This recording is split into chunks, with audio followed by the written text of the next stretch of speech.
You're listening to Cards to the Moon, a podcast about trading cards from both a collector and investor perspective. We hope you'll stick around for the ride as we take a deep dive into the state of the hobby, share some hot takes, hopefully some useful advice, and fun stories along the way. Hey guys, welcome back to Cards to the Moon. My name is Clark from 5cardguys.com. You can also find me at 5cardguys, all spelled out, all one word, on Instagram, YouTube, Facebook, and on TikTok. Coasting with me today is Will and Roy. They are back. Welcome back. I'm sure our loyal podcast listeners missed you guys. I feel like it's got to be at least a month, right? Since we all went on different trips. I've come back from the West Coast Card Show, Fanatics Fest, and of course the National. So I'm glad all three of us are here. So lots to catch up on. I'm not going to waste time. Lots to catch up on for this week's episode. And off the top, let's quickly get this part over with because it's all over social media. I know a lot of people have already talked about it, but we have to talk about it ourselves. It's the Cooper Flagg bounty. There's a bunch out there now. I kind of lost count at which bounties are out there. And by the time this airs, who knows? The collector who pulled it might have made their choice already. But I want to ask you guys, which bounty did you like the best? If you pulled the card, which one would you actually go for? I actually don't know what the bounties are other than Okay. I think there's the one with the Mavs, right? That was like $2 million and some season tickets. Yes. So I think 32 years worth of season tickets. Okay. Right? Was it $2 million? Was there a monetary amount? I think it was a $2 million value. Oh, value. Yeah. Definitely not taking that. Yeah, I don't you think get Mavs... a picture with Cooper Flagg. You got those perks, but yeah. I don't think the Mavs offer had any cash attached to it. Oh, okay. Okay, so that's what are that. the bounties out there? I think there was a $2 million offer. The famous one was probably the OnlyFans model. I believe she upped her bounty to $4 million. Oh, wow. Right? I think Blez Cards is at $3.5 million. Golden, he offered a $1.5 million cash advance, and they will put it up on auction. So you're guaranteed at least 1.5. And then there's the Alt bounty. I don't know if you guys saw this, but Alt kind of did auction for the bounty amount. So mock auction, right? Or something like that? Kind of. Yeah, like I guess you get to bid on it. They don't have the card. They don't have a deal with the owner of the card. But if they do secure the card, the bids that you make right now are valid. Like they're binding. Oh my goodness. They're binding. That is maybe the dumbest thing I've ever heard in my life. That's purely that's just them trying to get into the news cycle. Well, they're just trying to make once it gets to a certain level, then the owner of the car is probably like, okay, I'm gonna go with them. Right, exactly. But if I'm a serious bidder, why do I need to submit my bid through who is it? Alt? Yeah. I can just go on Instagram like all the people did and just be like, hey, this is my bounty offer. $5 million. Yeah, but on Instagram, it's like unless you're famous, how trustworthy is your message to me, right? Well, I mean, the only people who are going to be offering that level of money are people who are famous, who are using it for their own promotion. No, not necessarily. And then there's going to be like the guys like Shine 150 and like the actual like whales of the hobby. So you're going to know very quickly if some of these offers are real or not. I don't think you need to go to Alt to be like how about bid this? Police. No, how about if you're like, we've seen it with the Shohei Ohtani ball, the 50-50 ball, right? Mm-hmm. It was like a Taiwanese or Hong Kong investor group. So, no one's going to know who they are, who run those, but they have serious money. So if I'm one of them that wants to bid on this Cooper Flagg, okay, I'm going to DM you. My name is so-and-so. They're like, who is this guy?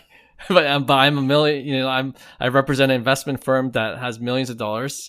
And, how do you prove that? But if you have an auction site like Alt, which is reputable, and you bid there, and like Roy was kind of saying, just say the bidding amount gets to $7 million and it's binding, and I'm that bidder, then as the owner of the car, I'm like, You know what? 7 million. That's guaranteed. All right, I'll just go with alt. Like I see the strategy. Yeah, I see the strategy. With what alt's doing. Yeah, for sure.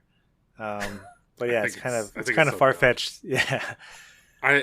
You sent us the link, and it was like, if at any point the actual seller doesn't want to partner with us, the bids are over. It's like, yeah, obviously. Yeah. This is like the most nonsense thing ever. Like, I don't know, man. I've seen most people say it's stupid, okay? Most people say this is a dumb idea, but I've seen a couple like, this is pretty clever, this is pretty genius. It could, it could work if all the conditions are met.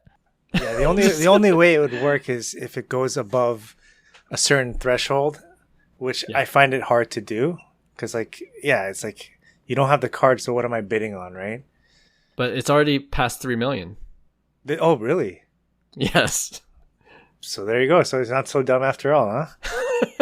But even still, like if there's like some Taiwanese investment group, they have enough reach and credibility to be able to get a hold of this whoever got the card and be like, when you're that rich, you don't have time to be scouring Instagram to see who has the card, You just go about your day. It's not like you're doing a deep dive. You like literally everybody knows who got the card. They've put themselves out there. So it's not like we're not talking the 1900s where there's no internet and there's no way to like send mail forward. Like this is literally an Instagram DM. Like, I just don't understand what is the benefit. I understand why Alt is doing it, because look at us. We've been talking about it for the last few minutes, and their name is featured in our discussion and in everyone's discussion. But I just don't know why me as the seller or why me as a buyer would even really care that Alt set up this thing. Because if it does get to a certain amount, then you have sense. to think about it. Yeah, 100%. Yeah, but what I'm saying is, if I put that amount on the alt bid, I've already put that amount directly to the buyer, to the seller. No, but without this bidding system, you don't know what the highest bid is, and you. Yeah. We'll. It's just you're just blind saying, "Hey, my offer is 3 million." Why? And but this is binding. Even in an Instagram message, let's say he says, "I'll give you $4 million." I'll fly you out, and then you're ghosted, and then you lose out on other, right? So, I guess this is a platform where they're providing like a guarantee. Whether I like it or not is one thing, but it's actually working. So is Alt going to let's say the buyer ghosts everybody, then is Alt on the hook for the 3 million? No, I'm sure they could sue though whoever the seller of the card is if they don't pay. But the bids are binding, so I don't know how they're going to do that to make sure the payment's there.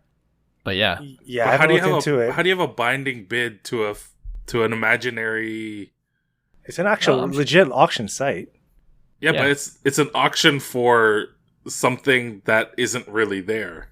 It's like Fanatics, like premium. You have to have a certain amount of cash in your account or something like that to be able to bid on these premium auctions, right?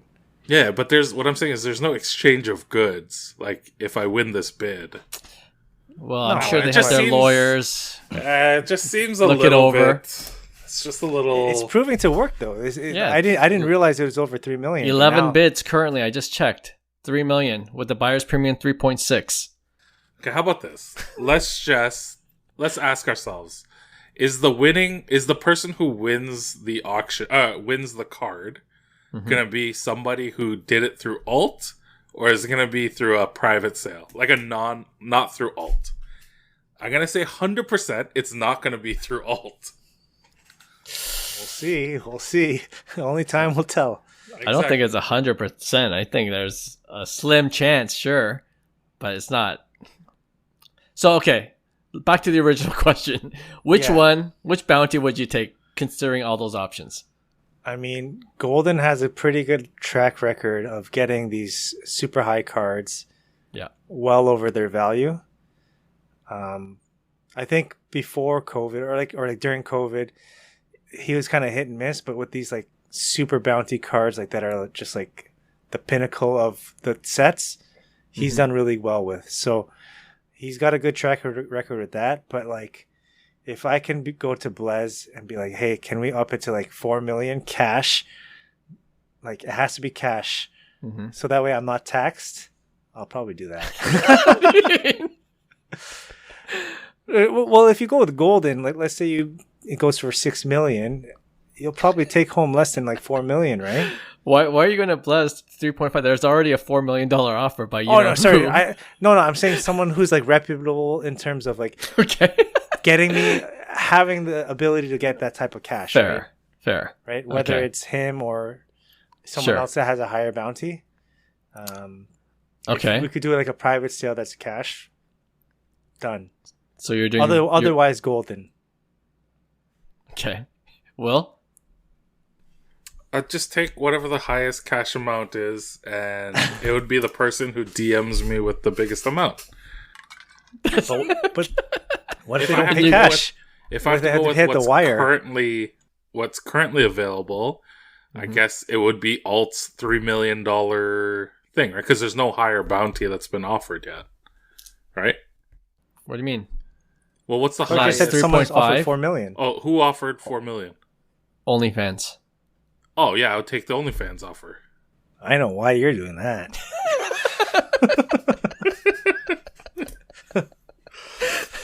Wow, okay. Let me tell you, if and when I did take that offer, it would be a $2 million because $2 million would go to my current wife, future ex-wife, who takes half my money. Oh, man. So, yeah, you're right. I won't take that offer. I'll take... whatever's more than 2 mil. 3.5. 3.5. There you go. All right, I'm going with golden. 1.5. I think marketing's everything. I think it'll go over 5 with golden. That's just my gut. But 3.5 untaxed versus 5 taxed. It's the same. I mean, how are we avoiding tax? It's cash. They don't know who, like, you just stay anonymous. That's part of the deal. Oh, okay, that's part of it, where nobody knows who we are? That we have the card? No, well, I don't know. It's already out there. No, it's too late. We already know. It's going to be the longest episode of 2026. All right. Good point. But okay, we chose... I'll put a poll out there. No, I'm not going to put a poll out there because I feel like it's going to be old news anyways, but I just wanted to get your thoughts. All right, let's move on to hobby headlines. All right, I got a few headlines actually today, so we'll go one by one. It might be a 3-hour episode, but I am really looking forward to this first one because it started off as a debate between the two of you, Will and Roy, in our chat group. And I thought our listeners would enjoy chiming in on their own after hearing this episode. So the debate question really centers around the surging popularity of Pokemon and TCG cards, which, as we know, has been a significant contributor to the PSA grading backlog. And so I believe, Will, you're the one who asked the initial question, is Pokemon ruining the hobby?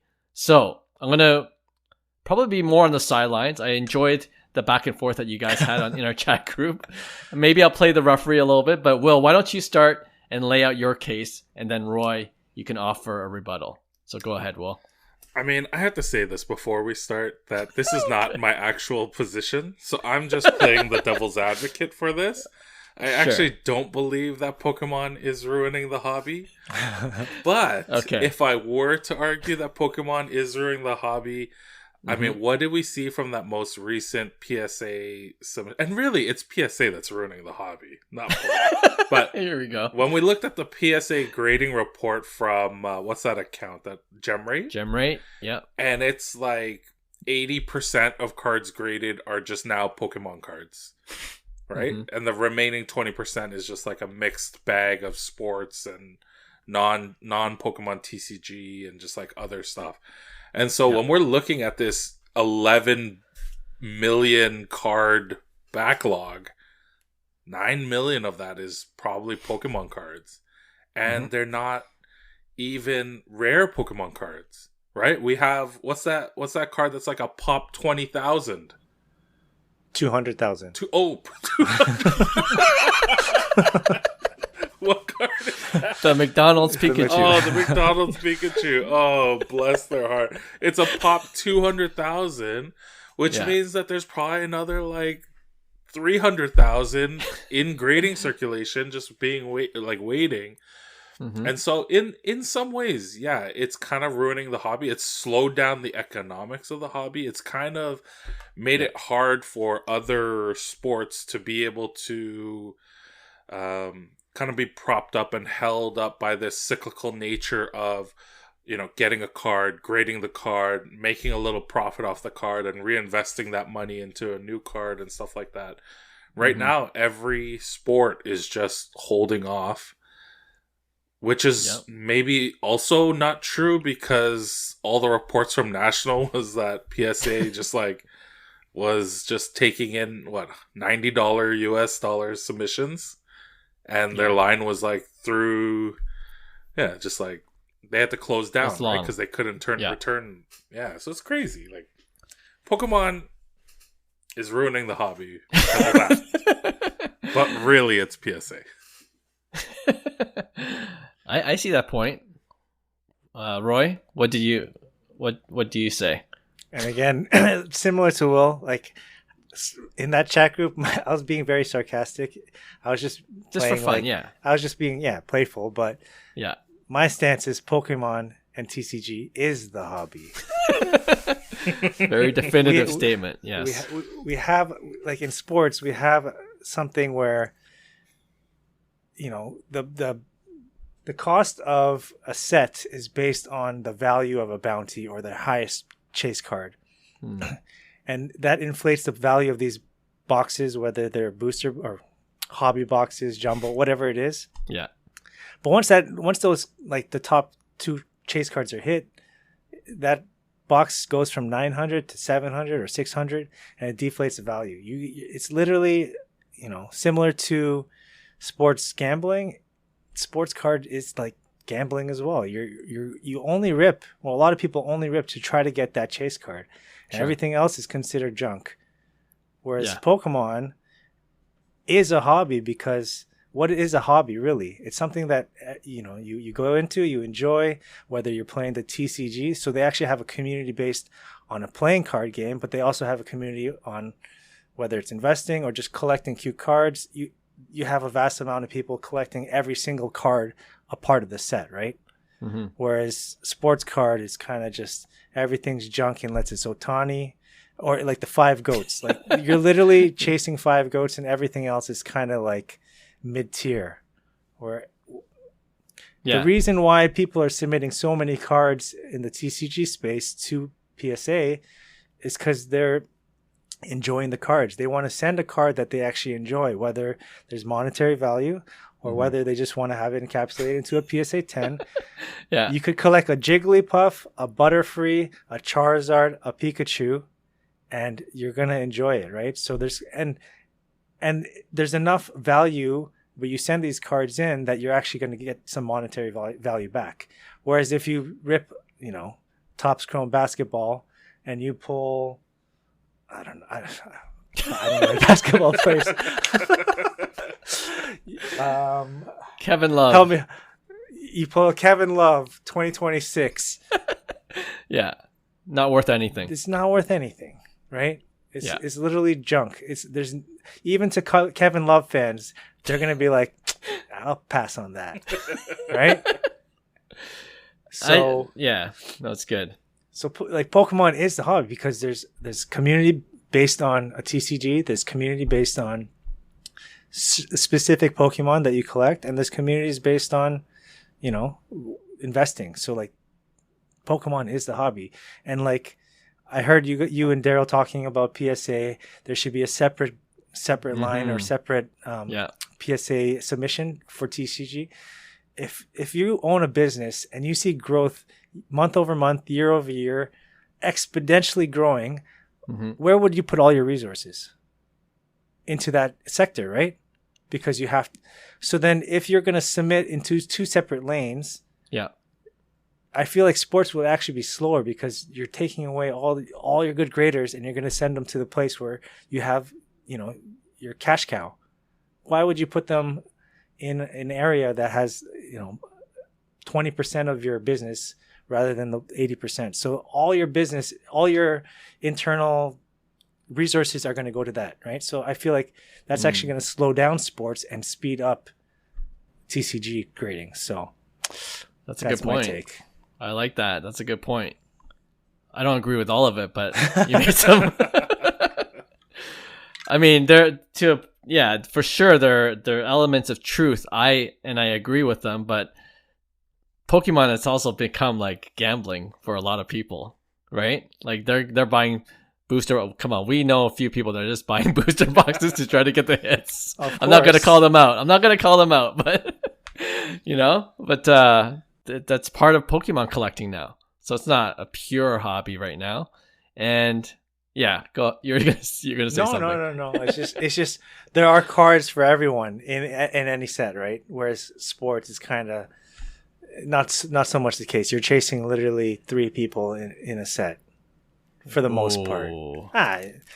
Generalizing, but yes. I mean, a little hyperbolic. I ripped some Pokemon packs and I hit a full art, but it was like a full art of who was it? Shoot, where's this pile? But I guarantee you got excited when you pulled the full art. Ludicolo. And I was like, "Oh, it's a full art. How much is that worth, Roy?" It's worth like no. It's worth like $1.97. Let's take it back though. When you ripped the card, you saw the full art, you got excited. The only time you got disappointed was when you saw the value of the card, right?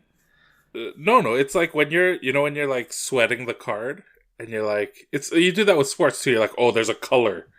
It's like, "Oh, it's a gold." Oh, what if it's a gold Shohei Ohtani? And then it's like a gold, I don't know, Dalton Rushing. And you're like, "Oh, what is this?" But it's the same thing with like Pokemon because I don't know the That's a good comp. I like characters. That. And I'm like, "Oh, I got a full art finally." And then, so I mean, like you saying that we're only collecting like 3 to 5 goats in a sport. I mean, that's the same with Pokemon because we're only chasing Charizards and Pikachus and Gengar. That might be what you're chasing. Mew. But that doesn't mean other people are. Someone would love that card. I guarantee you put in and somebody loves Kevin Love. If you put a Kevin Love base in you will not sell it to nobody. No, but you could hit a Kevin Love color.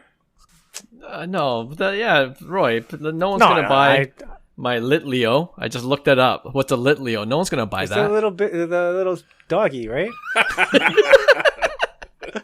Yeah, and Kevin Love's a veteran player that needs to be respected as well. I'll buy the Litleo. Hall of Famer, Kevin Love.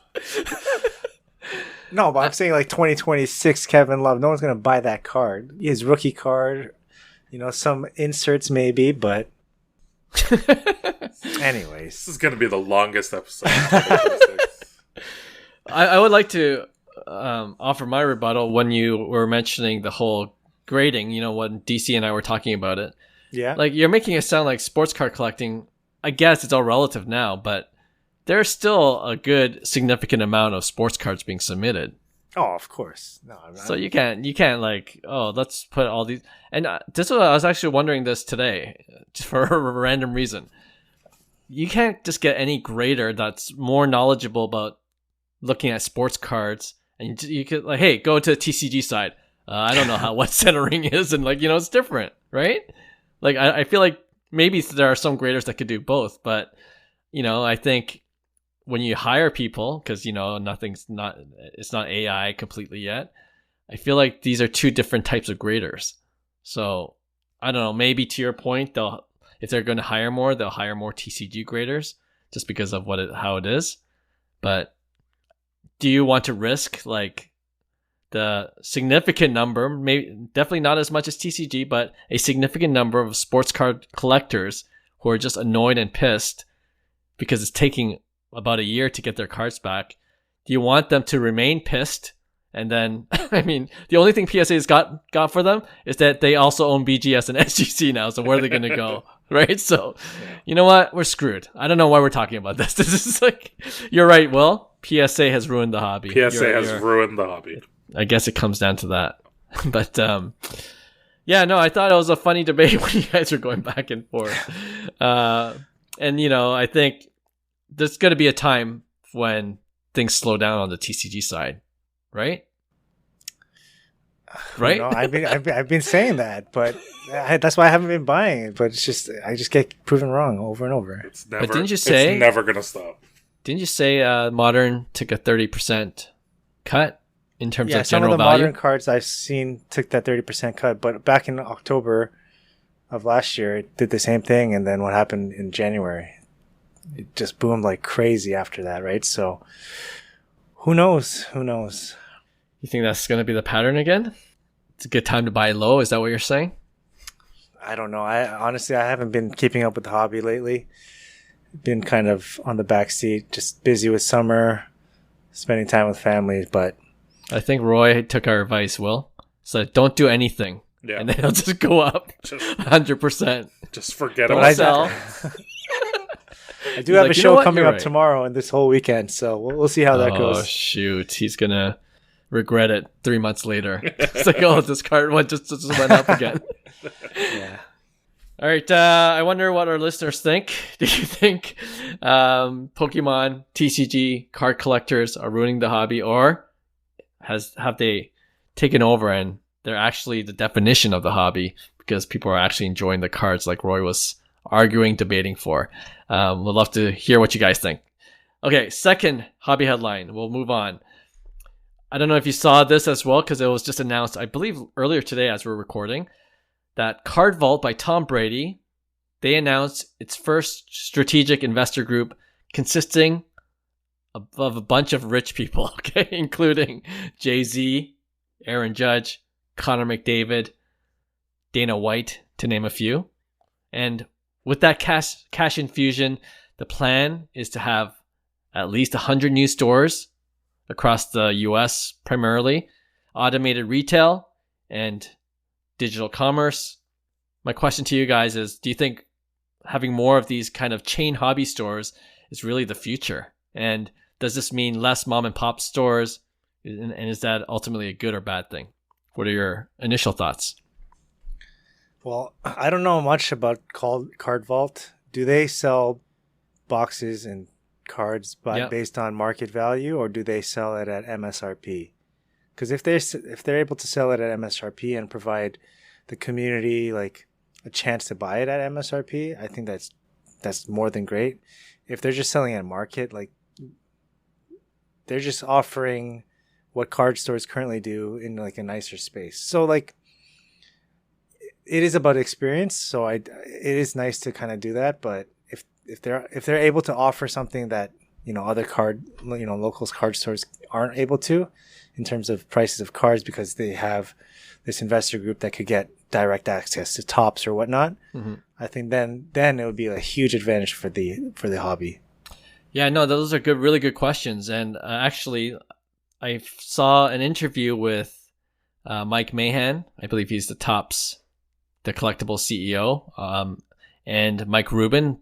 They were both at the National, and they mentioned that for some of these big retail stores like CardVault, they are trying to allocate the amount of product they have depending on whether these retail stores sell it at MSRP, right? So I believe CardVault is one of those stores that does that just because they want to secure the allocation. Right. So if that's the case, and I don't know if they do it for all their products or if they just do it for their top releases like Topps Chrome or even, you know what I mean? Or Bowman Chrome. Yeah. But if they do that, and then you see mom and pop stores that like, hey, we got to make a profit, and they get fewer allocation, but they will bump up the price. Is that like a good argument to just have more chain hobby stores and get rid of the mom and pop? I know that might not be a popular viewpoint, but what do you guys think? Yeah, it's tough because, like, you know, I came from the same mom and pop. Like, my parents had a convenience store, and what happened? Like, the Walmarts, the gas stations, they kind of dried out that business. Yeah. So it's hard to see, but when you're able to provide something that others aren't, you're gonna end up losing, right? So it's sad in one term, but if you're able to provide the general public or the community with something that a price point where it's affordable and accessible, then you're doing something that no one else can do. So unless you get rid of the distributors, like the middlemen who are really the ones that are making these prices, because they're probably getting it direct for $100. Market's $200, so they'll sell it to the other guys for $180, and now these card stores have to sell it for $220, and they only make $40, right? Whereas if all LCSs are able to get it at direct access pricing, then that will heal the hobby a little bit at least, right? So it seems like that's the way they're going. Like Topps is really reining in who they allocate their product to, and I think they're using less distributors. I believe that's the case, but yeah, it'll be interesting to see how the mechanics works behind the scenes. But Will, what do you think? Yeah, I was doing a bit of research into like how you partner with Topps, and on their website they say that they've suspended submissions to become a partner with them. And in Canada, we only have one official Topps partner. Right. And so, previously you're kind of in Canada at least, you're kind of at the mercy of these distributors. But now you're just at the mercy of Topps and whether or not they're going to let you in. And I know that if you want to partner with Topps, there's certain thresholds that you have to hit. There's certain, like a store size, and you have to, participate in all their promotional events and trade nights or this, that, and the other. You have to be a partner with everything. And so it's changing the look of what an LCS looks like. And in some ways that's really good because you can see, we'll mention it's minting, right? Like, yeah, you can see how they're growing, how they've been expanding. John, he does a great job of marketing, and they've really set themselves apart from a lot of other stores. And if you're not willing to move at that pace, if you're not able to move in the same way that he is, then you're going to get left behind. And unfortunately, in everything business-wise, that's what happens. If you can't keep up, then, you're going to close down. But like with me and Roy, like it's the same situation. Like I come from small business background. And so if a big box store comes in, it's definitely a threat. And so unfortunately it's survival of the fittest, and you have to kind of adjust and change, and whether that's fair or not fair, it's just the reality of what's happening. Yeah. My concern is that, like when Walmart comes in or any of these big box stores, a lot of the times what they do is they'll just drop their price significantly and just sweat you out, just starve you so that you can't survive, and then you close up shop, and then there's no longer a mom and pop shop or service available. So then you have to go to Walmart or you go to these big box stores, and they've jacked up the prices 30% because they no longer have competition. Right. So, competition is healthy. And like, I was just looking through CardVault's website, and it seems like they offer pretty good pricing. Like, I'm looking at a pitch black ETB, and they're selling it for $70 on their website. I believe it's 70 US. Roy, is that like kind of where ETBs are at? Nobody wants that set. Oh. That's a bad example. Yeah. Speaking of which, I went to Walmart today. I saw 2 ETBs of pitch black. I'm like, wow, that's the first time I ever saw ETB at Walmart. And it's, of course, it makes sense now. It's not a hype. It's not a hype set. The past few haven't been, but yeah, they're saving their money for the next 2 sets. Oh, I see. Which will be big. Delta Rain, which is a Rayquaza set, and then 30th anniversary. So they're either saving their money or, well, it's not a good set. Yeah. I don't know on the player side, but yeah, there's not too many chase cards. Yeah. But even for $70, like that's not. They're not. Yeah, it's not outrageous. It's not horrible. Like they have sold What out was that, pricing $100 of Chaos Rising of $85. So they must have been selling it at 85, which is, I would assume, kind of like where pricing's at for those ETBs, right? Maybe a little higher, but it's not like they're jacking up their price. They're keeping their price pretty close to like whatever the secondary market is for Pokemon right now. Yeah, it seems like they're doing market price. Exactly. So and they're just maybe a little bit on top. Yeah.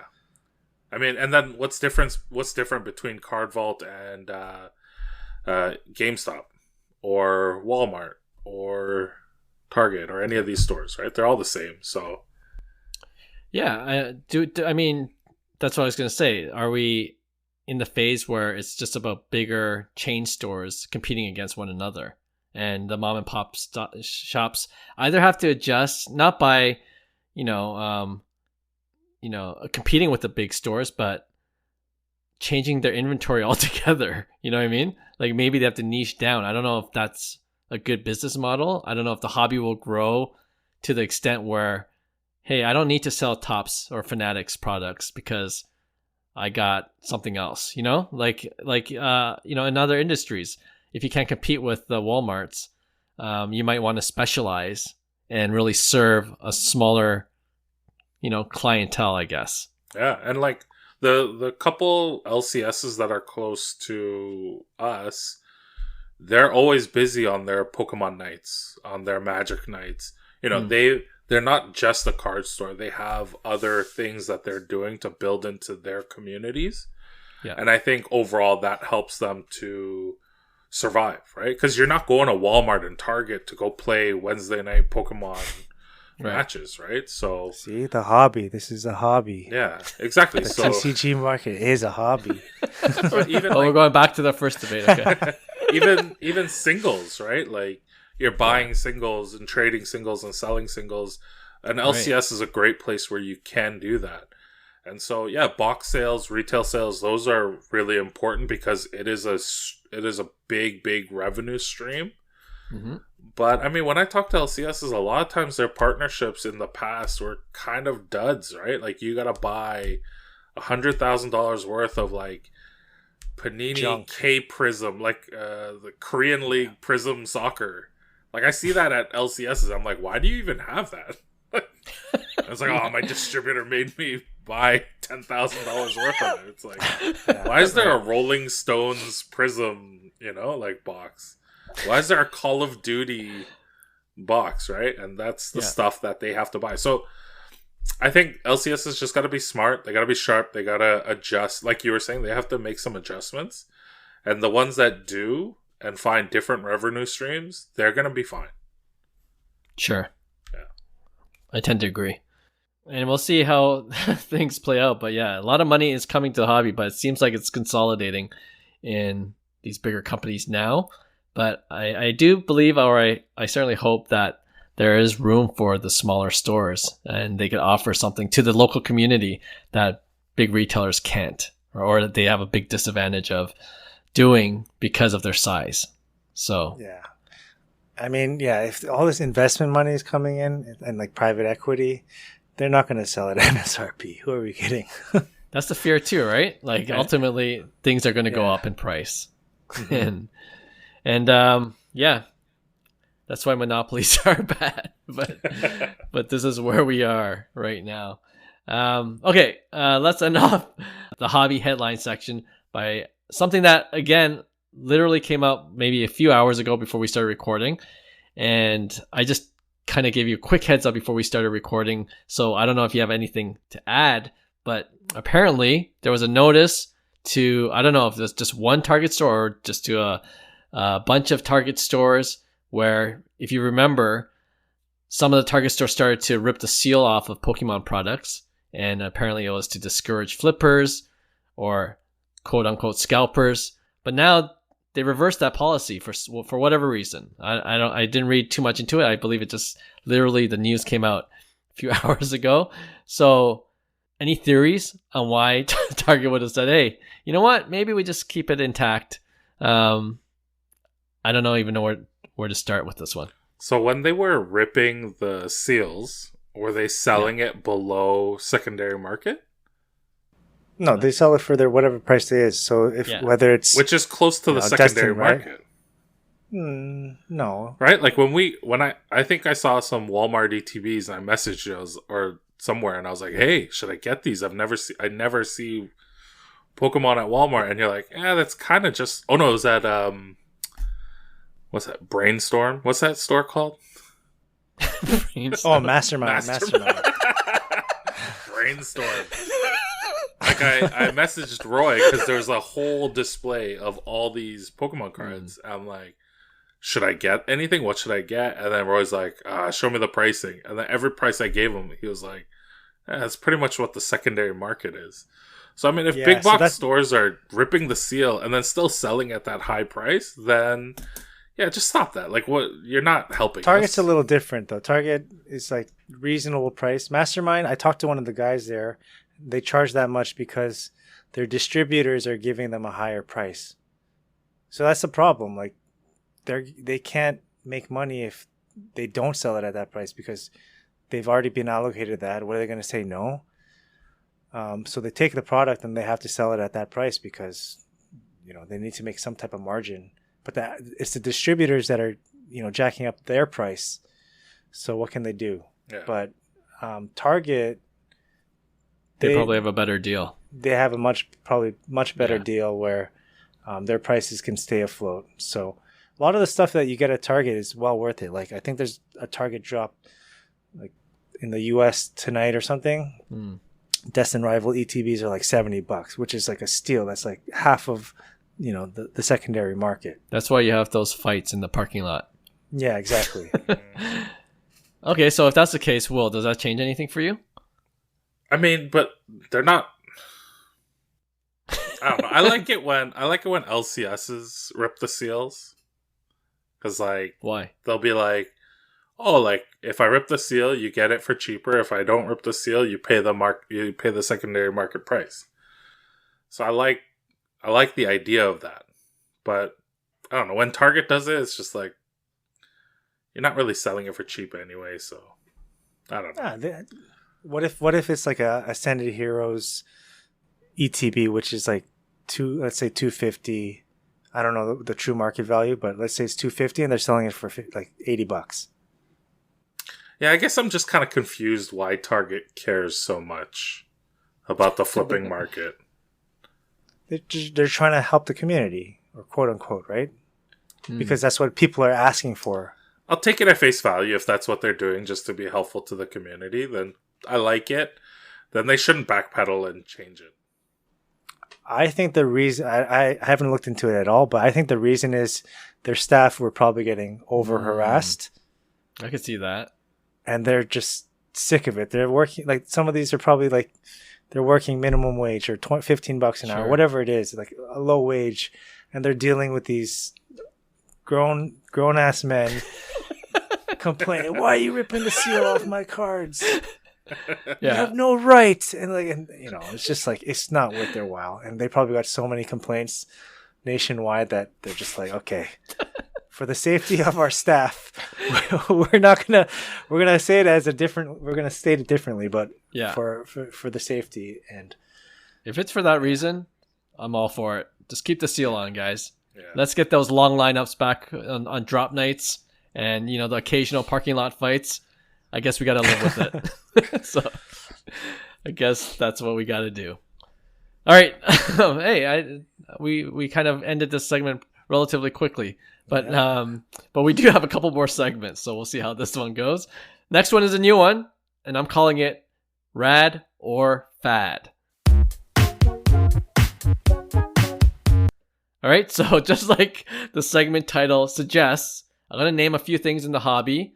A few releases, few special insert cards, perhaps, and you tell me if you think it's rad, i.e. you really like it, or it's a fad, thumbs down. Okay? So first one, I don't know if you saw this, Topps Chrome, they have a special insert card that features the Minions, and they have different Minions copying different athletes. Like there's a Steph Curry one. I think the Minion in that card is doing a night pose. There's a Cooper Flagg one. That's pretty popular. So yeah, Minions crossed over with basketball. Do you like it? Fad or Rad? What do you think? Yeah, so I took my kids to watch a movie the other day, or like a couple weeks ago, and they got to choose whatever movie they wanted, and they chose the Minions, and we had a great time. It was super enjoyable. The movie is about the Minions trying to find a bad guy to follow and serve, and so my son really loves that idea, and he acted like a Minion and pretended that I was the big bad. And so, yeah, great movie. Had a lot of fun. I do not understand the appeal of Minions. I don't think they're cute. I mean, are they? They're not that cute. And I don't think they should. I don't know. I don't understand why they're the characters that are partnered with Top Scrum basketball. With any of these sports. Yeah, I don't get it. Like the Disney collabs with Tops and all that stuff. Like I totally get it. Minions. I don't know. Maybe I underestimated their game. Maybe I didn't. Maybe I don't know. Maybe Minions are the best thing in the world. So you're saying That's a fad. Fad for sure. But wait. Like why? How is that really that much different than Disney and Topps baseball collabing? Because Disney's got like a track record, like a 100-year history, and Yeah, but cartoon characters with real sports, that's the same idea. I guess. Like I said, I just don't get the Minions. I just don't understand why they're so popular. Fair? That's your opinion? How about you, Roy? I mean, I love it because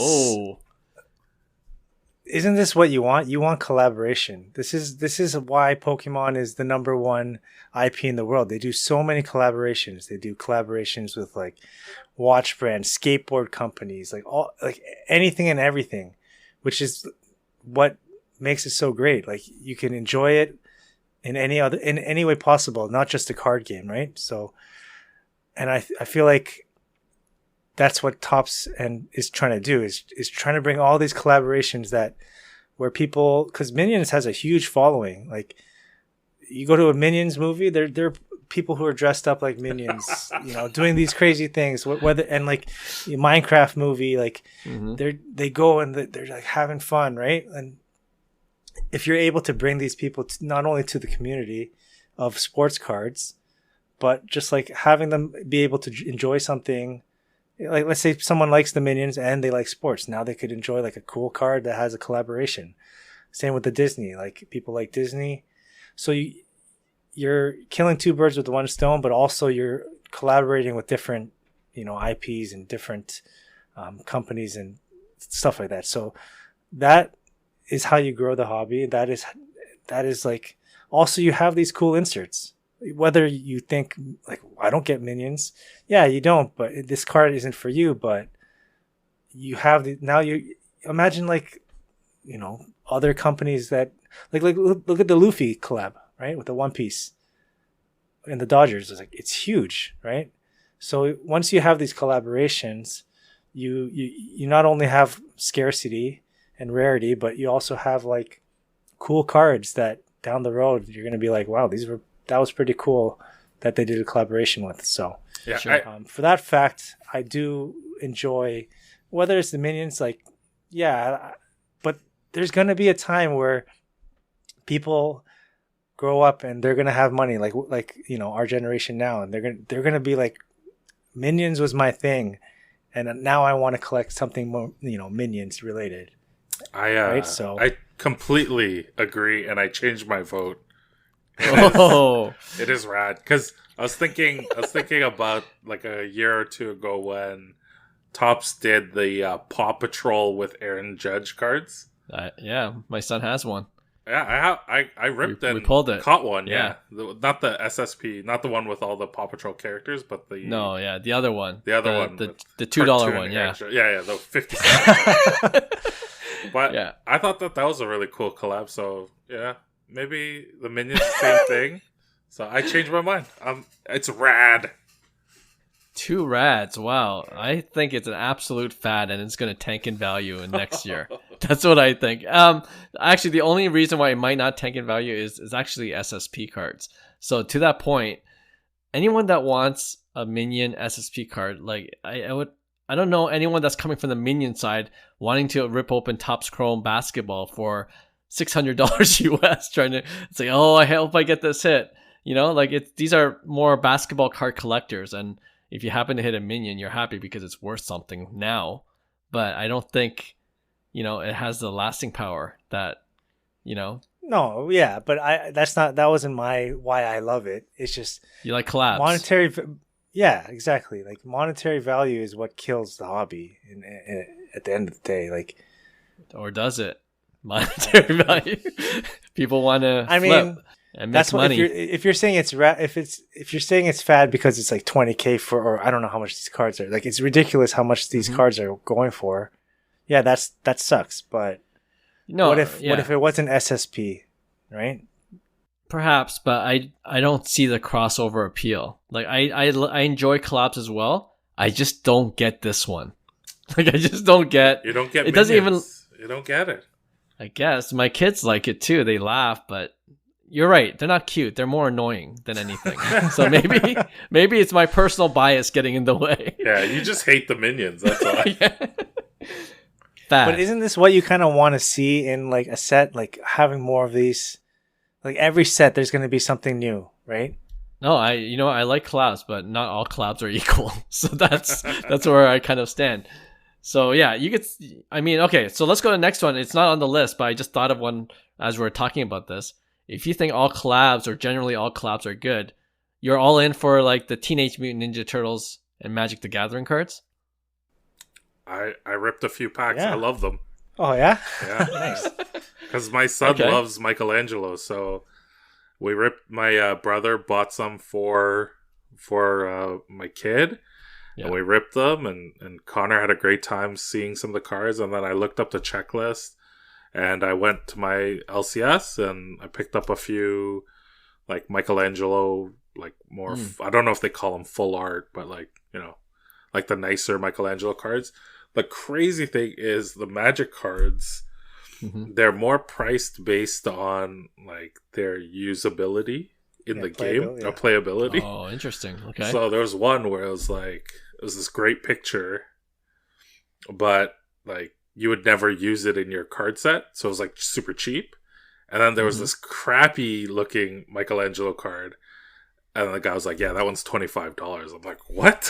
What's going on? He's like, oh, it's like it freezes the battlefield and taps all mana and like whatever. And I was like, oh, okay. He's like, so you gonna buy it? I was like, nah, I'll pass on that one. But I do enjoy. I love any of the Magic collabs that they do. Yeah, like that's what I've never played Magic. I've never enjoyed Magic, but once the Final Fantasy came out, I would never rip $100 pack of Pokemon card. Like a single pack that costs over. I rip like 8 of those booster collector packs. I remember, and those are like over $100 each, right? So yeah, I mean, you know what? I guess it's true. Like it's like collabs for me. If Teenage Mutant Ninja Turtles, I grew up with it, so it's rad. Yep. Okay, like I like that collab. I didn't play Magic, but TMNT is my thing. But going back to what you were saying, Will, when I first started to get into Pokemon, mainly because of Roy and mainly because the Pokemon card market was booming and I was more interested in it. And your kids too, no? Kids too, yeah. That I certainly just want helped. to make money. Yeah, I mean that's 95% of it. But when I got into it, I just thought like, oh, I know this is a TCG set, so people play with it, and I just assumed the more powerful card was worth a lot. And everyone wanted Pikachu. I'm like, oh, Pikachu must be the most powerful character in Pokemon land.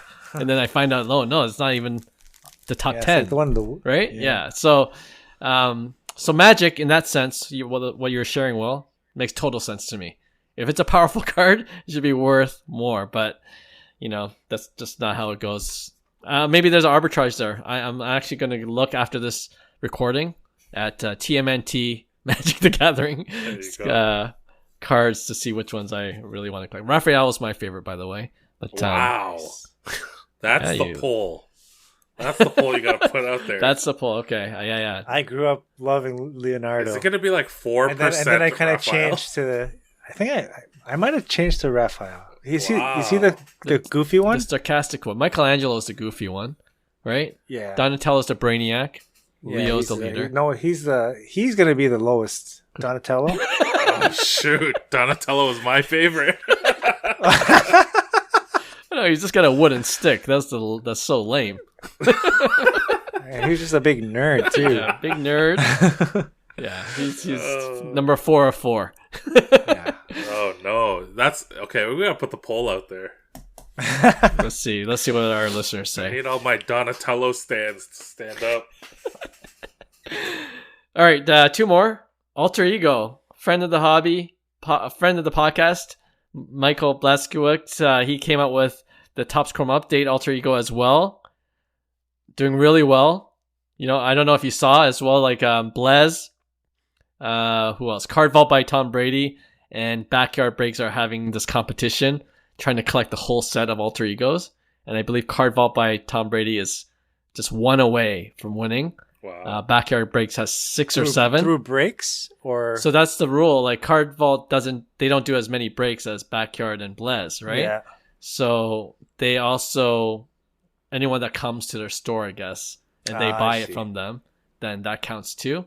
Backyard was kind of, there's this not controversy, but they were saying, hey, that's not fair. And then CardVault said, hey, you can't move the goalpost while we're doing this competition. And he's like, you guys break more than we do. Anyways, it's going back and forth. CardVault's 1 card away. Blaz has 0, actually. 0 out of the 10. So they're out of the competition, more or less. Anyway, Alter Ego, Fad or Rad. I love it, man. Like, these are cool inserts. This is what's making sports cards like enjoyable. Because for the most part, the cards are so boring because they're still images, right? Yeah. I don't know who is like the head of choosing these photos, but some man, like, they just choose really bad photos, right? Sure. But Agree. when you have like art that's like enhancing the imagery and like your imagination of what, you know, these sports athletes can do, that's what's making these things cool. The prices, not so much, because they're like, I saw some prices, they're astronomical. It's crazy. Yeah.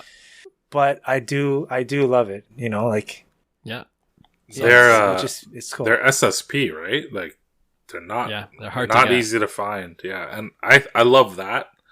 I love rarity in my inserts. You know, like when I was ripping retail, you know, you get stars of MLB, 1 every pack. So it's just like, what's the point of that insert? Like, Right. Don't put that in there. Like, nobody's collecting that. But when you have these like super, super rare inserts and you put beautiful artwork on it, just, yeah, like that was, Alter Ego is definitely a home run in terms of design. You know, we always ragged on Topps for having the worst inserts, and just like, when they finally got licensing, they just started stealing Downtown and Color Blast. But it seems like in the last couple of years, they've really kind of figured out a couple just beautiful insert sets to put in. So, Agree. It's a triple rad, and I'm not just saying that because Michael's a friend of the pod. Actually, I was messaging him a few weeks ago, so he's going to come back on the pod at some point, and I'm going to love to ask him about what he thinks, because we were pretty early on when he came on the pod the first time when he released in the baseball set. And now it's like everyone's talking about it. Okay, last one. I did this just for Will because, you know, we were having a chat, and then, you know, we're kind of joking that Will is 5 years too early with his wrestling cards, with his WWE cards in particular. But is he 5 years early, or is it just not going to come? WWE cards. Is it Fad or Rad? Well, start things off. I know what you're going to say. Last. Okay. Okay, yeah. That's Roy good. can share. Roy. Yeah, that's good. I'm This might I've end. never- This might end friendship, but we'll see what he says. Yeah, I don't know. It's like they're just cards based. I don't think it's a fad like it's rad if you enjoy WWE. I don't think it's a fad at all. Like, if anything, WWE is on the rise, right? In terms of popularity, it's just how can you translate popularity into trading cards, or same as soccer. Like, that's why soccer is kind of lag behind. Like, it's the most popular sport in the world, but it's not really popular in North America. So how can you make soccer fans into sports cards fans? And I feel like right now that's kind of the struggle that WWE is having. But if you ask Will what his cards were worth 6 months ago, probably half of what they are now, right? So is it? No? I wish. So what I'll say is, I looked at card. So wait. So is it Fad or Rad, Roy? Well, you can't sit on the fence. You got to choose. He's sitting on the fence firmly. I think it's rad because you're giving the opportunity for them to collect something different. What a good friend! Take that, Clark. Stop trying to ruin friendships. All right. I mean, I don't collect it. I'll never collect it. Like, if someone gave me a WWE card for free, I'd be like, okay, cool, and I'll just give it to Will. Right? What a great friend, like you were saying. Yeah, it's like, when you give the opportunity for people who enjoy something, whether it's WWE, whether it's like anime, and they could collect a card version of it, how is that not rad? Okay, fair. Should I go before you go? Yeah, you go, Clark. I was just, pulling Will's leg. It's rad. I mentioned this on the chat. I'm looking to pick my first WWE card, but I want it to be special, so I'm kind of doing my research. And it's showing up on my algorithms a lot. Netflix, that deal, doing wonders for WWE, I think, the brand. So I agree, it's on the rise. You got Triple H, you got those guys, part of Fanatics Fest too. All the wrestlers are there, so they're doing their part to really be relevant in the hobby. So all these things are good, and I think Will is 5 years early, maybe 3. I'm going to say 3 years early. So rad for me all the way. I hope it's just like when Roy first started coming on the podcast, and we were just like, really, Pokemon? Does this have legs? Yeah. And then we're just like, all just pleasantly surprised by the rise of Pokemon to now it being the hobby. That's true. So I can't say that it's rad because I think it's rad. I mean, obviously I think it's rad. But it can't be a fad because a fad implies there's this demand or interest in wrestling cards. Roy said in the last 6 months, Will's cards probably have doubled in value. They have not. They have stayed virtually the same. Oh, okay. No way. There's no way. Well, I mean, like my case is a little different because I learned all the mistakes from all the previous years of collecting, that we've been collecting. So when I fully went into wrestling, my cards in wrestling cards are really high quality. Like I'm pretty much only collecting out of 5 reds, maybe out of 10s, and nothing worse or nothing like higher parallel. So yeah, my cards will hold a certain amount of value, but it's not like we've seen this meteoric rise in the value of cards overall. And Card Ladder echoes that sentiment because when I look at the index, wrestling still, like, it's got minimal growth, like maybe a couple percent, like 5% if you look at the different time periods that they set. And even I think in the last month it's like down 3%. It's like one of the few categories that are down. And I really don't understand, and it doesn't bother me too much because, like Roy was saying, like, if you just love something, you just love it. It's not, for me, it's not so much about the resale value. I have a hard time letting go of any of my cards anyway. So I'm collecting it for my enjoyment. But yeah, like I don't understand because, like you were saying, Clark, wrestling is very much at the forefront at Fanatics Fest. The wrestlers are the first celebrities to get sold out on all their autographs, and photos and all that kind of stuff. like Little Yachty is featured every week on SmackDown, and he's like he's a rapper, like he's an actual musical artist that has paused his career to be the manager of Trick Williams because he loves wrestling so much, and there are so many athletes and celebrities that have that passion for wrestling the same way that, you know, we see guys like Miz, or Jacob Miz, who's got Pokemon cards in his glove. Like, there are these athletes that are passionate about either Pokemon or wrestling and these non-traditional things. And so there's so much love, but the cards don't get love. And I don't understand what it is. It's because you're early. I must be 3 to 5 to 15 to 25 years early. I don't know.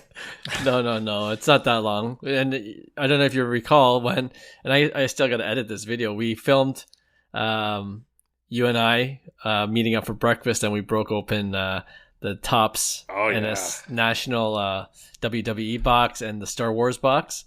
So I'm going to put that up on our YouTube channel. But I was telling you then, I'm like, with wrestling fans, kind of similar to soccer, like the merchandise that the fans are after are different now, but I think it will trickle down to cards because the culture of cards is becoming a little bit more mainstream. You know, Topps fanatics are doing a better job in promoting it. And for soccer, it's like the jerseys are number one. You know what I mean? Like everyone's got, if you're a soccer fan, you got a jersey of your favorite player. You know, wrestling, we're talking about, you got a championship belt, those replicas. Everyone's buying it. It costs $1,000. It doesn't matter. They want it. You know, like that's number one 100%. On the merchandise list. And then you got all those t-shirts. Everyone in those WWE, SummerSlam, WrestleMania events, everyone's got a shirt. like the one Will was wearing now. Everyone's got multiple different WWE shirts. So there's a hierarchy in terms of like what they like. But I think it's just a matter of time that cards will get their due. And they're going to say, oh, this is kind of cool too. You know what I mean? So in that sense, I think everyone is welcome to join me in wrestling land. We can have a lot of cat fun. with you. Yeah, cats. Yeah, like cat and Jalen Brunson. And, oh, he's into it too? Oh, yeah. Nice. So Jalen Brunson and what's his name? The guy from Indiana. Tyrese Halliburton. Before the championship, the New York win, like a season before, Brunson and Halliburton set up like this match where they were like kind of fighting with each other. And then this most recent Saturday night's main event, they had it in New York and they celebrated with the Knicks. And Halliburton later on shows up and he's what's it called? Brunson is supporting Roman Reigns, and then Halliburton comes out to help Seth Rollins. I think that's who it is. Mm-hmm. But yeah, it's just like they're having the time of their lives, just loving wrestling. So hopefully everyone jumps in. That all helps for wrestling. Yeah, it does. So I'm bullish. Yeah, I am bullish. All right, I like that segment. Maybe we'll do it again next time we meet. Think of a few more things next time we record. Okay, let's finish off this episode with our regular weekly segment we call Pick One. All right. Well, do you want to start things off for us? Sure.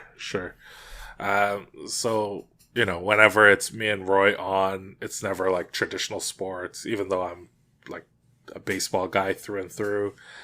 But in honor of non-sports TCG, or like this, what do they call it on Card Ladder? What's that market or that index? Card Ladder 50? Yeah, like, you know, like these like different stuff. Ones. Yeah. So in honor of the growth of all of those, and Topps Chrome and Disney is like, I think Disney, if you look at the Card Ladder market, that index has grown the most in the last like 3 to 6 months. Lorcana is going crazy. Yeah. Which is crazy because we had so many opportunities to just buy up Lorcana cards. So in honor of that, I found some non-traditional cards. Mm-hmm. So, you know, all three of us, we are Korean by blood, and K-pop has, you know, taken over, and specifically one band, Blackpink. Everybody knows Blackpink, and everyone knows Jennie from Blackpink. she is like a global phenomenon. So there's this company called Gas, and they're a card trading company in North America, in the US, and they've partnered with Complex, or they might be owned by Complex now. They released a set of musical artists who have graced the covers of Complex magazine. And one of the artists is Jenny, and there was a one-of-one autographed Jenny card that sold middle of last year for $11,000. Wow. It's Jenny's highest sale card. The only other K-pop cards are like photo cards where it's just like an image. Yeah. So it's not like a trading card or anything like that. This one is technically a trading card. So it's her highest. This one's a one of one. It's a one of one. It looks like it's on card autoed, and it sold for $11,000. So you can have that, or we were talking about it earlier, how Disney and Topps Chrome have this collaboration where, Mickey, Goofy, who is it? Daffy? Who's the other? Anyway, I know Mickey and Goofy. Donald. Cards. No, Donald. And then it's Warner Brothers, yeah. Bugs Bunny. They're mixing cartoons. Oh, yeah. Yeah, I get them mixed up sometimes. But they have these cards with the team logo and them in the team jersey. And there's a one-of-one gold, superfractor of Mickey Mouse in your team's jersey. I think only a handful of teams have it. Each year, the character rotates. Yeah. So there's been a few Mickey Mouse one-of-one superfractors in the team logo, and they've sold for somewhere between $8,000 to $16,000. So let's say there was a Toronto Blue Jays Mickey Mouse one-of-one superfractor. Which one would you pick? That Mickey Mouse that's valued somewhere around 10 to 15K, or this one-of-one Jenny autographed card? Well, first of all, the Toronto Blue Jays one is Goofy is in that uniform. Yes, but it'll rotate I see. in future years. Goofy's Gotcha. Goofy does they'll never put Mickey in a Toronto. No. So come on. The way they're doing it's like a multi-year insert set. So for the first couple years, Goofy has 8 teams, Mickey has 8 teams, and they each have a division. Then they rotate. Yeah. So eventually there will be a Mickey Mouse one-of-one superfractor Toronto Blue Jays. So what are you saying? The one you showed us before was the Mickey Mouse and the Angels one-of-one. Yes. You're not comparing to that, or you're saying no. It's you get to have it in your home team. Oh, okay. Yeah, because why would you want the Angels one? That makes no sense. We have no affiliation with it. I didn't know it was rotating, so that actually devalues this card because they're always going to have one, like a super. Yeah, so there should be 32 eventual supers of Mickey Mouse because he'll have one for each team. I'll go first. I'm going Mickey. I'm all for Jenny, for Blackpink, Korea represent. Huh? Yeah. Okay. But you stan Jenny? But I is your bias? No, I'm a music lover. Okay. But I know music is it's fleeting. Fame in music is fleeting. So yes, Jenny is number one pop star right now, arguably. Maybe Taylor Swift, and then you're shaking it. But I'm telling you, Mickey, you were saying this earlier, Disney IP has gone back how long? And I don't mind the Mickey and the Angels because Anaheim is where Disneyland is, the original Disney. So I like kind of that, that connection. And so for me, it's easy. The one-of-one Mickey in the Angels, the one you showed, I'm taking that one. Wow, not even the Jays one. No. It's because the value, he knows the value will be less. Yes, it'll be at 1/8, 1/10. Yeah. I'm gonna have to go with Mickey as well. I don't listen to K-pop. I used to, but like Sonoshide, they were the it group when I was, in university. What's the Taeyeon card worth? It's I probably don't even know who you're talking forgotten. about. Yeah, exactly. What's that card worth? Yeah. Probably people don't even remember her. I mean, they probably do, but like not the same thing's gonna happen to Jenny, right? Mickey, don't clip staple forever. Don't clip any of this as like an Instagram short. Like the netizens are gonna. Oh no! Don't clip. I don't even listen to K-pop. The Blink army is not gonna be happy with what we're talking about. I love Mickey Mouse. I love the Toronto Blue Jays. I choose Jenny 100 times out of 100 times. Blackpink is like I get it. SNSD, Finkel when I was like a kid. These are some really, really transformative, just like very important bands. But Blackpink has reached a level of fame that nobody before in K-pop ever did, and probably no one ever will moving forward. They have I don't know about that statement. That's yeah. Go ahead. Blackpink is in pop culture. They're on that Hot Ones show. Lisa was on that HBO show. Yeah. They're White Lotus. You don't even know what it's called, but yeah. Yeah, there you go. So what's gonna be? Everyone's gonna be like, "What's that show next year?" Yeah, go ahead.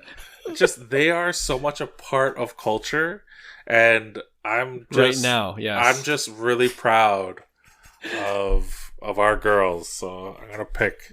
But card culture and K-pop culture are two separate. Yeah. But also, it's a one of one. It's like the only card, like unless Top starts producing like music cards, this card may just be the only card in existence that has any value of hers.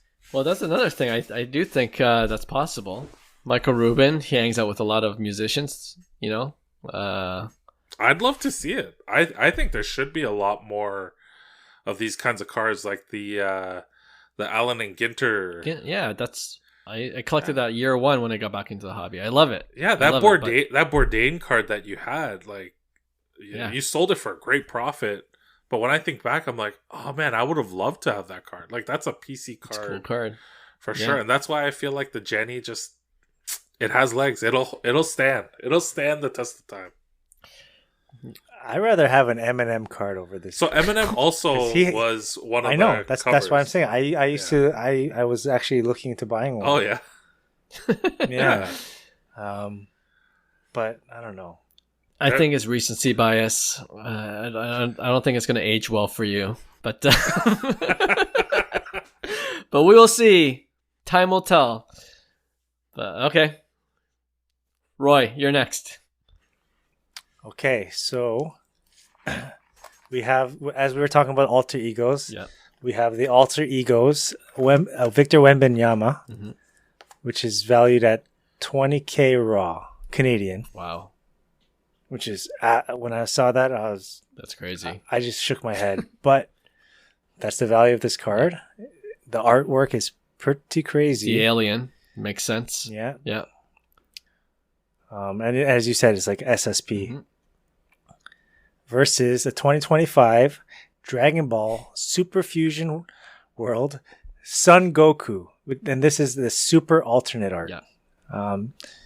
It's a pop, I think 145 or something like that. No, 153. And people are comparing this this card to like maybe the gold stars of Pokemon. So in terms of like rarity and whatnot, this was also around the 20K Canadian. Ooh. Wow. So Dragon Ball Son Goku in the super alternate art versus the Victor Wembanyama in a raw state of 20K. I'll go first again. I don't know anything about Dragon Ball Z. I had to ask before we start recording. I'm like, what is that card? And Roy's like, oh, it's Dragon Ball. And it doesn't say anywhere on the slab, the PSA slab. It says DBS, and I found that. Okay, Dragon Ball. I knew Dragon Ball Z, but apparently there's Dragon Ball S. I just was learning 2 minutes before we started recording the show. This is shocking. Right? And then, but then it says like secret rare super art. So I'm like, oh, this must be really rare. The card itself looks nice, like from an art point of view. I'm like, okay, that's, and then we already talked about Alter Ego. I was a huge fan of it. But you know what? I kind of did this on one of my solo pods. I think the Dragon Ball Z demographic, the people who grew up with it, is like a few years behind, or maybe just starting now. They're in their 40s, 30s, probably in their 30s right now. And I think it's going to go off because I feel like, it's kind of like people collecting Pokemon now, right? Dragon Ball Z is right behind it. And I think because the IP is going to be, there's that nostalgia factor, I think there's upside to it. So I don't know. Without knowing anything else about this Dragon Ball Z card, I'm going to go with the Dragon Ball card because I think the upside is huge. Wow. I don't know anything about Dragon Ball, but I'll pick the Dragon Ball card. Wow, that's incredible. See, the hobby. He knows what where the hobby is. He convinced me with his earlier debate. So So I really like we all really like the Alter Ego set, and Wemby is probably going to be a generational player. There's a little bit of concern though, like what if Wemby doesn't end up having the career that we hope that he will, because he does have that like heart issue or any freak injury. Goku, he won. He's never lost. He's never lost. Even when he loses, he wins. Like he eventually wins. So wow, you never watched Dragon Ball. That's so crazy. I'm Dragon old. Ball. I mean, you're not much older than me, but I loved watching Dragon Ball. So if you say the value is there, then yeah, I picked the Goku. I didn't see the values there. I just said it was 20. I mean, but we're not comparing a $2 card versus a Yeah. Oh yeah. This is like a big hitter. Yeah. So I'm gonna pick the Goku card just because I'm a little wary of what Wemby's gonna be in the future. Yeah, that's fair. Yeah, it's a sweep going Dragon Ball. I love the Alter Egos, but I think these prices are way overinflated, and I don't know if time it could continue to hold these prices. Yeah. So yeah, Dragon Ball. That and Dragon Ball is getting big in terms of TCG. Yeah. So I gotta go Dragon Ball. Yeah. And speaking of TCGs, like Naruto just came out as well. So like there's gonna be that age of collectors coming up soon. Exactly. Wait, Clark, did you watch some of these prices? Naruto? No. Me we know when Yo, you guys should watch Naruto with your kids. It's actually it's great. It teaches them perseverance and like all this stuff. But all right. Anyways, all right. It's a great show. And the cards are on the come up, Clark. So we gotta get ahead of it. I don't even buy. I don't even think they released. They're now like I heard like this one energy card sold for like $2,000 because it has like Naruto and Sasuke on it. But he's talking a different language right now. But it's like what language is he speaking right now? But I don't know anything about Naruto. I'm all in. Clark's into wrestling, Goku, One Piece. You know how I know about Naruto? This is an honest thing. I went to a Jays game one day. It was Naruto night, and they gave a free shirts to the first 15,000. I'm like, who's gonna? I can come. Did you get one? Come anytime because who's gonna take? Gone. Gone. Yo, Naruto is. Yeah, Naruto, everyone. One Piece, Bleach. People lined up early for Naruto. So this is why I'm all in. They have a collab with the New York Yankees, and prices went crazy for the ticket prices once they announced that. Because I think there's going to be a promo card for like the first X. Yeah, but I also saw that it's just the design is exact same as like a previous set. the Gen Con one. Yeah, so like Gen Con I think is like when these inceptions or these ideas are first coming out, they come out to the Gen Con. So they gave these Naruto promos, which is that card I was talking about. It's $2,000. Same thing's it's the exact same artwork. It's just on the bottom right corner. It just has the Yankees logo, which is kind of dumb. They should have done a Luffy style. You know what I mean? Like unique art. 100%. Yeah. So that's the complaint, but they're just starting off. So yeah, no, there you go. Another collab that will probably make people a lot of money. Okay, that's a good one. We'll finish off with whenever you guys are on, our pick ones are just goofy, but this is gonna finish it off. I sent you the Cooper Flagg Topps Midnight, and this subset is the Twilight subset, and it's half his face is covered in silhouette, and the other half you kind of see in the light, right? So it's just essentially it's half his face that you can see. Okay, and the rest of the card is black. Or we talked about the Minion one, the Steph Curry Minion SSP card. And I chose these two because I feel like the question really isn't which one would you rather have, it's which one would you rather not have. It's for me, they're both, I don't know, I don't get it. So which one are you going with? The Minion SSP Topps Chrome Basketball, or the Steph Curry one, or the Cooper Flagg Topps Midnight Twilight card? Yeah. So I'll go first. That Topps Midnight card might be the worst looking insert card I've ever seen in my life. It's just I invite everyone to, Google search it on eBay afterwards. Yeah. Like it's just like a black background that's enveloping half of the athlete's face and body. So you're paying for just like nothing. You're paying for half of an image. I don't get it. Yeah. It's like I really love Blank Slate. I think Blank Slate is such an underrated, such a beautiful card set. I do like Blank Slate. And it's like, they were like, you know what? The simplicity of Blank Slate, we got to go after that. How can we do that even more? It's like, okay, well, what if the Blank Slate background started taking over the athlete image? And like, what if we started erasing the athlete in the image? And then whoever that director was, whoever the manager was, like, yeah, give me more of those ideas. That's the winner. Yeah, it's a terrible card. And then, I know earlier I said I love the fact that they're collabing with Minions, but the card itself is just so stupid looking. But out of process of elimination, I'll pick the Steph Curry Night Minion card. It's a raw. I don't know if this will make a difference, but it's a raw, and the Cooper Flagg is a PSA 10. And what are the values of these cards? So I'm gonna reveal that afterwards. So yeah. Okay. So Will is going with the Steph Curry Night raw. Roy, which one are you going with? I don't hate the Twilight okay. as much as you guys.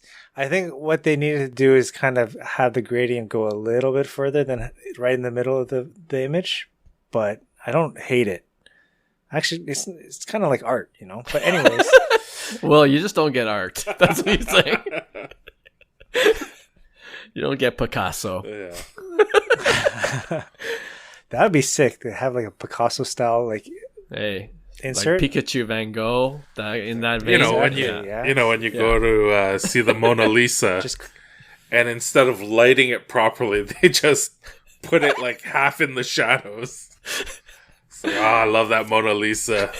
See, sports cars are trying to take these ideas from TCG. Yeah. It's the hobby. The Pikachu Scream. Yeah, exactly. They're stealing from the art world. But go ahead, yes.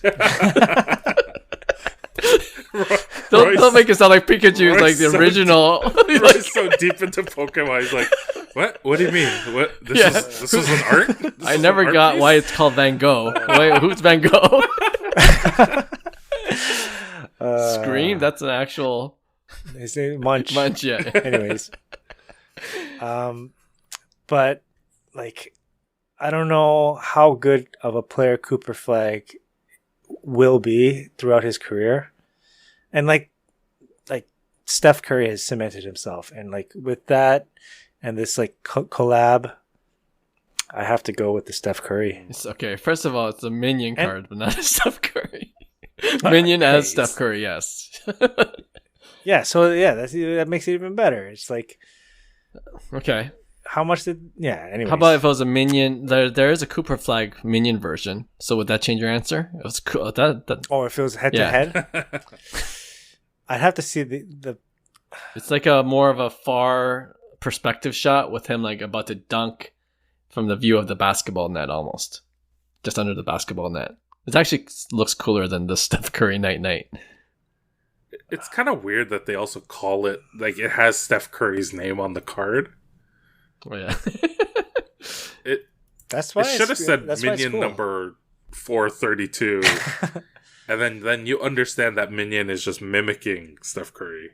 But it's weird to. Don't they have names like Bob? Isn't Bob one of the names of the Aren't they Minions? all named Bob? No, am I? I don't know. Will fell asleep in the movie. Oh, it's a great nap. Let me tell you. Oh, okay.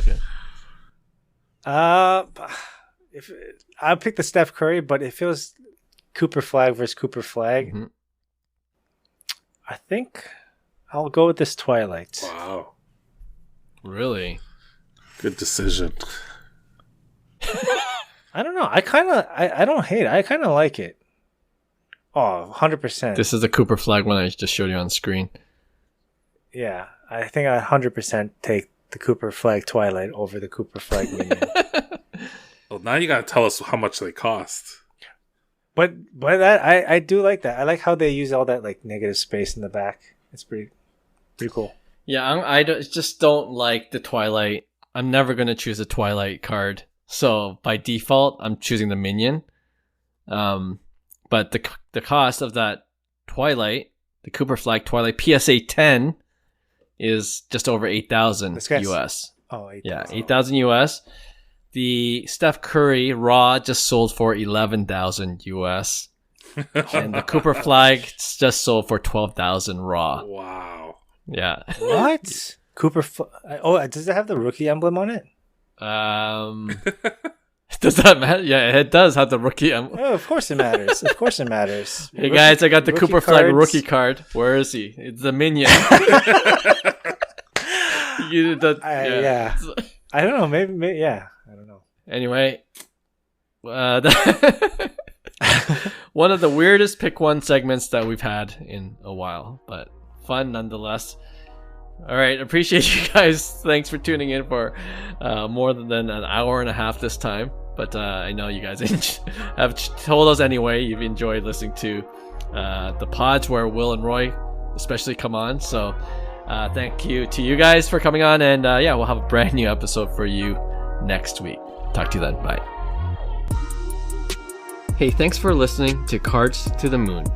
We'd really appreciate you subscribing to our podcast wherever you listen to your podcasts. And you can also connect with each of us on Instagram at 5cardguys, or you can follow Hyung at Integrity Sports Cards, or John at TradeU at Recess. You can also check us out at 5cardguys.com. Thanks again, and hope to connect soon.